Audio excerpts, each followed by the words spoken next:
Hi and happy Sunday. Feel like I'm crooked. That's annoying. I apologize. I don't know why I'm crooked, but I'm here. Sorry to be a little bit late. One note I wanted to make, it is the 21st. We've got one more week before Tiptoe Through the Summer begins. And if that sounds appealing to you, let's go ahead and get in. I'm going to send the discount code around one more time. It should be up for registration on the website. So, yay, this summer is going to be a rough one, and you need a village to get through it. You can have one if you join Tiptoe. So if you want to join Tiptoe and you cannot find the email, the blog post with the code in it, the discount code, do email me directly and let me know. Don't forget, you can sign up for office hours. Those are free to you as an FPP member. I'm here. Come talk to me. With that said, my availability this week and next week is going to be a little more limited than usual. So if you already think you might have something you want to talk about, please go ahead and jump into office hours and grab a slot, because one of my grad school friends and one of my closest friends in Denver, her husband is being moved to hospice care, and I just need to be much more available to her with what little time he has left. It's been a little stressful, and they don't have family here. So I want to in order to make myself as available to her as possible, I'm having to plan things very carefully. So if you think you might want to talk in office hours, please go ahead and sign up right away, because I will be any slot not taken, I'm going to be cutting, at least for the next 2 weeks, by any slot not taken by tomorrow night. I'm going to wake up on Tuesday morning and just start clearing my schedule to be more available to her. So go ahead and get in there if you think you might want to have something to talk about. If you are one of the international people and the time slots in office hours don't work for you, email me. We'll figure it out. We'll find a time. Okay. I'm going to work with everybody. It doesn't really matter where you are. You are no less important, and you will not be left out. With that said, huge congratulations. The biggest weekly win is for Christian Frazier, who was able to run without oxygen. First time in a very long time. This time a year ago, she was suffering from a variety of long COVID complications and needed to get around with an oxygen tank. She is now in a much better place, a lot healthier, and able to move much more freely. And we couldn't be more excited for her. As someone who also has been managing long COVID, I am highly sympathetic and thrilled for you, Kristen. Really am. No real questions tonight, so I just wanted to throw this out there. If you saw the post on my personal Facebook page from yesterday, one of the reasons I left Hong Kong when I did, there were a confluence of factors, the biggest one being my father's health at the time, but also it was the air I was breathing every day. Hong Kong was smoggy when I got there, and it just got worse and worse and worse, the air quality by 2007. It was like walking and breathing in pea soup.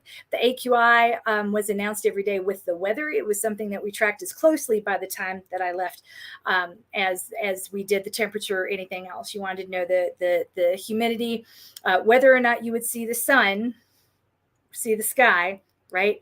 And the AQI. And those numbers, I remember thinking, like, I just don't want to live like this anymore. And as I'm embarrassed to admit it, I smoked a lot at the time. And when people be like, don't you know smoking's bad for you? I would be like, compared to what? Compared to what? Because the air was so bad. Like a good day in China, the AQI, air quality index, would be below 200. Yesterday in Denver, the AQI was 182. It was 171 in the morning, and I did not go for my run. It was 182 by midday. And this is all smoke from the Canadian wildfires. Climate change is real. It's happening. These fires are getting fiercer, and wildfire season used to be a few weeks long. Now it lasts for months. So wherever you are, please, I'm begging you, when you check the heat and the humidity each day, especially if you're in the direct line of fire for these wildfires, pun intended, please check the air quality index. If you are an iPhone user, the weather app is pretty good at telling you what it is on a day when it's noticeable. There's a little bar at the bottom. You open it up and you scroll down just a little bit, and you'll see the air quality index bar. So make sure you are tracking that, because if you wake up, and people have been saying here to me in Denver, some of my runners like Courtney Ronner, was like, I just haven't felt like moving this week. I don't know what's wrong with me. I'm like, it's literally the air. the air quality alerts have been up since Tuesday. So Tuesday was bad, Wednesday was bad, Thursday was bad, Friday was bad, Saturday was bad. I left to do hot yoga yesterday evening. But other than that, I really hadn't left my house much. And that was why, because being outside is literally dangerous when the air quality is that bad. You're better off staying indoors. If you must work out, please work out indoors, whether you do it at home or at a gym, kind of indifferent to. Gym's actually probably going to have more, a lot of larger buildings will have air filters. It's required by law. So you might be better off in some large gyms working out indoors than you might be running on a treadmill in your home. Do check. I know it feels like a lame thing to check, but you can Google the laws around air filtration in your state and take a gander. I think some places that are more directly in the line of fires, like Washington State, Idaho State, they have higher regulations than most places. But these fires, the veil of smoke is getting bigger and bigger, and the impacted areas are getting larger and larger too. So check it out and see where you are, and listen to your body. I can't say that enough. It's so important. Your body knows when it's dangerous to go outside, and it will tell you. And I prefer you listen, because trying to force it in a week where the air quality is almost on par with a good day in China, granted, I'm just saying it's not worth it. If you don't have to be outside, let's not. You are not going to be stronger in any discernible way by forcing your body to work harder in crap air. There's some flawed logic there. Harder is not always de facto better. Sometimes you're just asking your body to do something it doesn't need to be doing, and in fact, it's something that's dangerous. To that effect, Courtney Ronner, proud of you. Courtney Ronner took the week off. And then had a very successful Colfax half marathon today. I believe we posted about it on the Fitness Protection Instagram page. Courtney, we are very, very proud of you. I'm glad you had a good day, and I'm glad you made good decisions in the week leading up to this event. I can't believe they had it, considering how bad the air quality was these last 2 days. Final things I kind of want to talk about tonight: running in the heat, running in the humidity, and running while on vacation. If you're running in the heat, the summer heat is here. It's already 90s in South Carolina. I don't even want to think about what it is in Texas and in Georgia. Know this, that you're going to try to get out a little bit earlier. I know. But if you're in a very humid area, you're going to be sweating at a faster rate. You're going to be losing water at a faster rate. Your body's going to be cooling off more. Going earlier in the morning or later in the evening, generally speaking, earlier in the morning is going to be the coolest time of day. But hydration isn't just what you do while you're on the run. It's what you do in the days leading up to it. Eating water-rich foods, that's vegetables. Making sure that you are drinking enough water, that you're getting electrolytes. If you really hate noon, I'm one of those, I don't like the taste of most electrolyte drinks. You can just take a little bit of salt, just like a twist of salt, and some fresh lemon juice, and add it to your water. And that's a sports drink. Or you can put a little bit of coconut water with a little bit of salt into your water, and that's a sports drink. There are lots of different ways to make a really valid, not bad tasting sports drink that will do what you need it to do. Let's get into the habit of drinking that every day.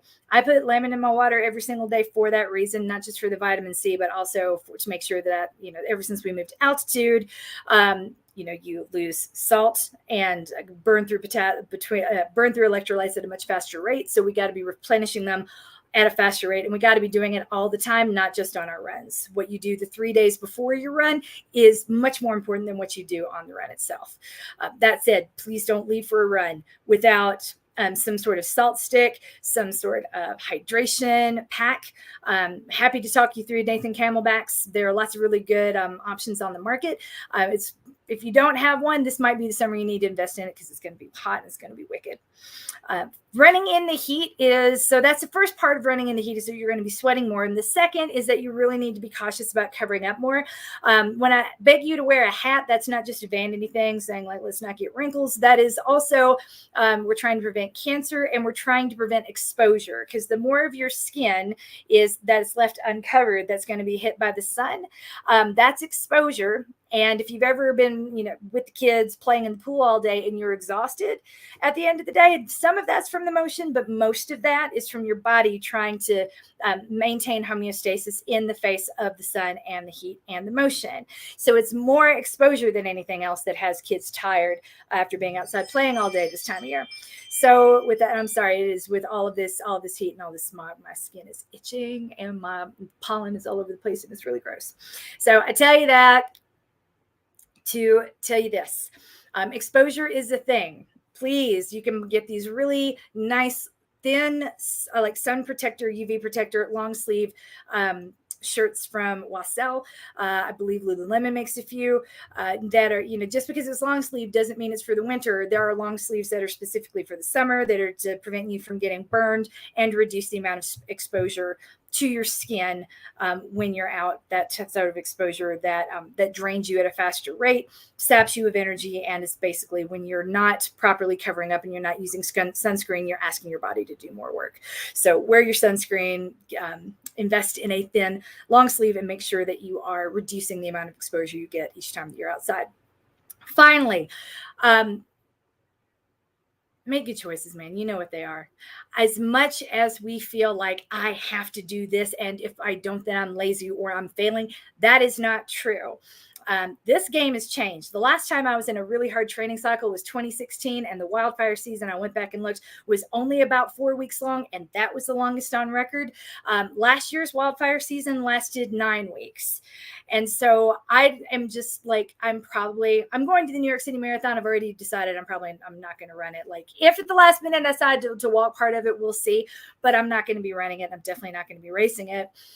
So to that effect, like, if there's any part of you that feels like I should be out there, I can't, just know this. I'm not going out there. So if I'm not going out there and I'm not shaming myself about it, I would prefer that you didn't as well. There's nothing good can come from forcing yourself to be outside on a day. Your body is screaming no. The air quality index is bad and the temperature is really, really high. Working out indoors, I hate when people will say things like the treadmill or the instead mill. I'm like, you know what? It's a gift. Use the gift. You don't have to be outside breathing this crap air. You can be inside with air conditioning, maybe even a fan, water right there, a clean bathroom right there, and an air filter on top. Kind of amazing. There's nothing bad about that. There's no second best there. It's a wonderful option. Exercise it if you have it.